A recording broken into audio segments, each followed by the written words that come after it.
The reason I met Arlene was I was on an airplane flying home from New York, and I was reading her book about mountain climbing that my cousin had given me. And on the exact same flight, I had the New York Times, and it had her op-ed about flame retardant chemicals. I was like, wait a second, this is the same person. I landed, I called my cousin, I said, can you make an introduction?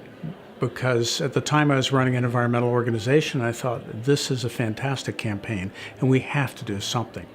So Arlene and I convened in a Berkeley diner, and we quickly started figuring out how we were going to tackle this thing. I had no idea it was going to be this hard and take this long to try to get a ban on flame retardant chemicals. Our first challenge was to try to figure out a legislator to get to introduce a bill like this. And Mark Leno came to mind. He had been a great supervisor in San Francisco. He was an assemblyman in Sacramento doing wonderful things. And he agreed to his everlasting credit.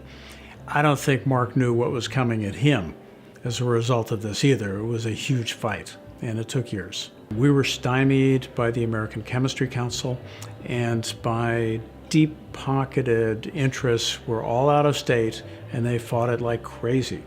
It's so important for environmental advocacy organizations to have a cadre of scientists like Arlene who are there to support and help push forward legislation that would otherwise stall, because advocates are so often painted into a corner as like it's just them again, it's the greenies, the tree huggers, and you get kind of othered in a way that takes away your power as a change agent.